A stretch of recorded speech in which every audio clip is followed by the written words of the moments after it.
शिक्षक बनने की सभी पात्रता, सभी योग्यता उनमें है। कागज की डिग्री लेकर घूमते हैं, हम लोग जहां जाते हैं मिल जाते हैं।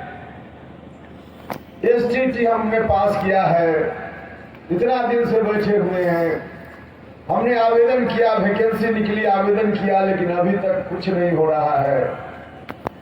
कई इंजीनियरिंग पास किया हुआ विद्यार्थी, वैकेंसी निकली थी, हमने आवेदन किया था 2 साल पहले, परीक्षा भी हुई, रिजल्ट भी निकल गया, लेकिन ज्वाइनिंग लेटर नहीं मिला। नौजवानों के साथ तो मजाक बनाकर रख दिया है।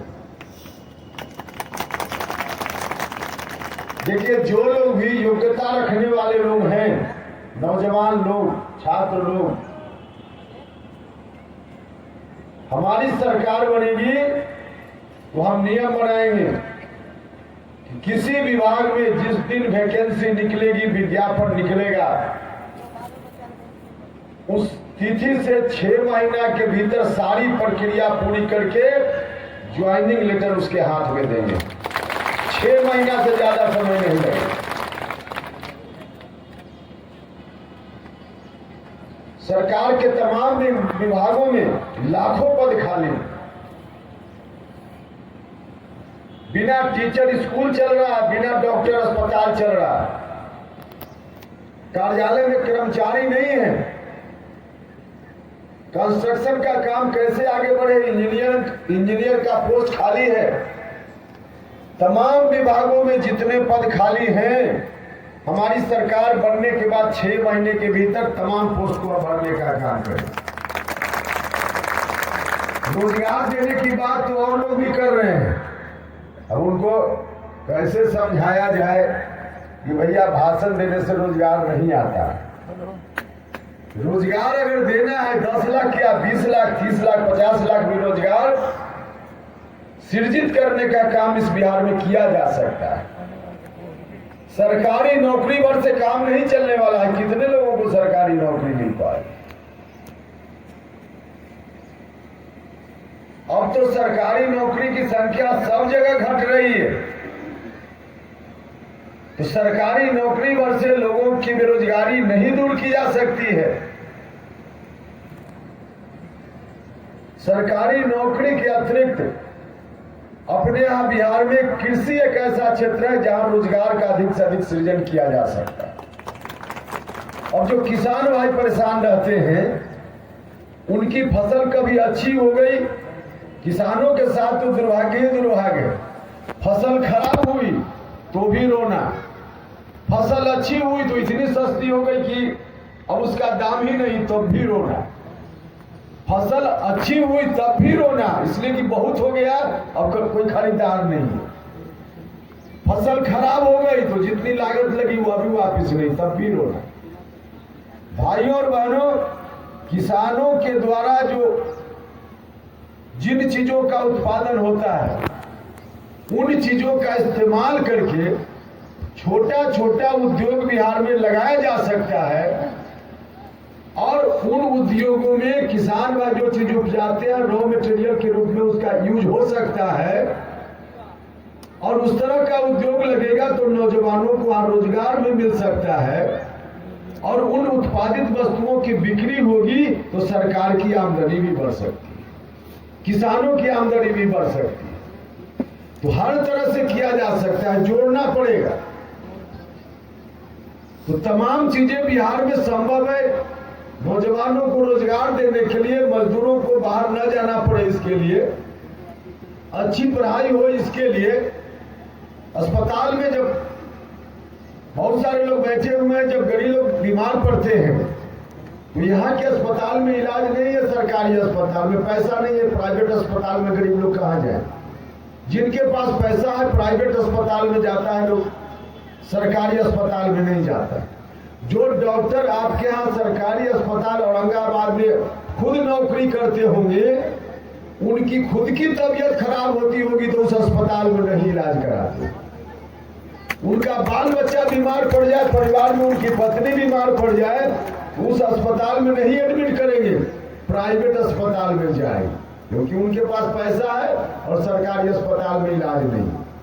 गरीब तो किसी तरह से कुछ भी हो, सरकारी अस्पताल ही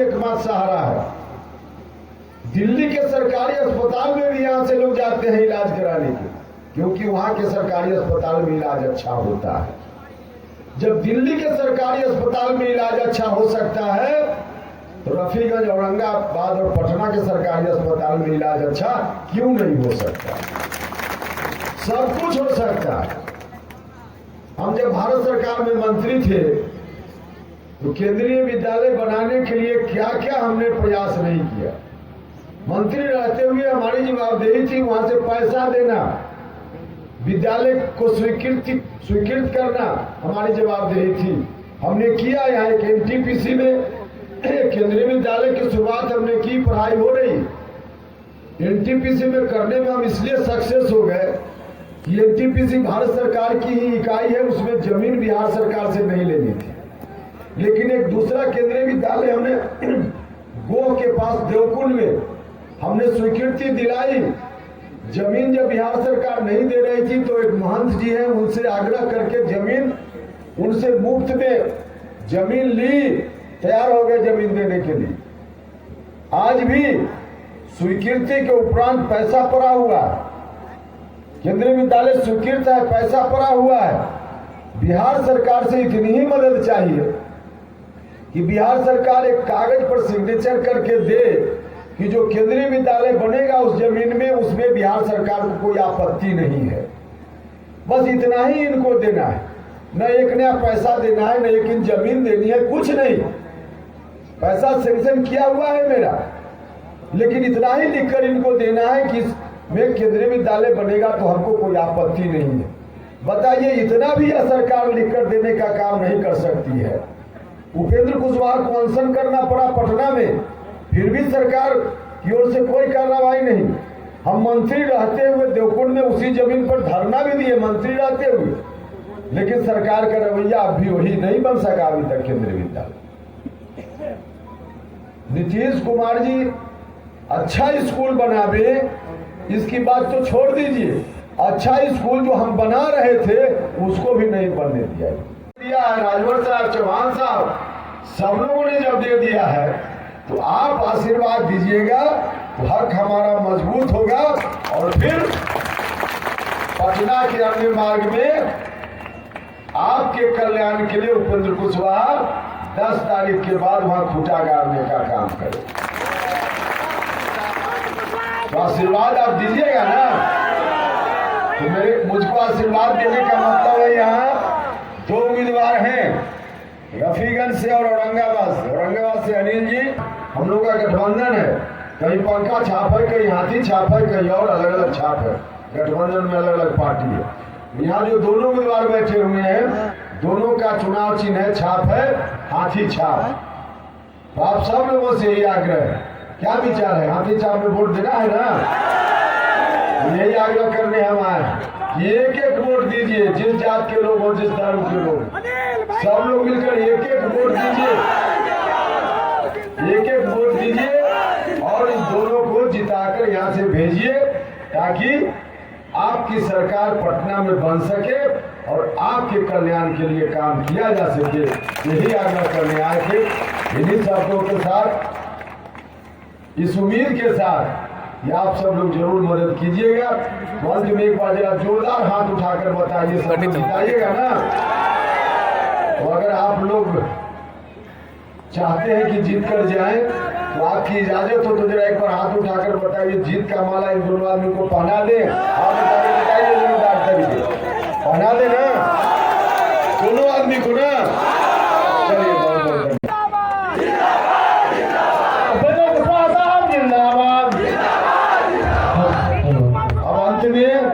अंत में जरा मेरे साथ नारा लगाइएगा।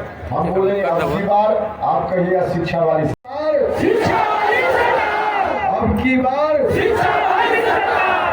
अगर चाहिए रोजी रोटी और रोजगार तो अब की बार शिक्षा वाली सरकार। अगर चाहिए रोजी रोटी और रोजगार तो अब की बार शिक्षा वाली सरकार। बहुत बहुत धन्यवाद।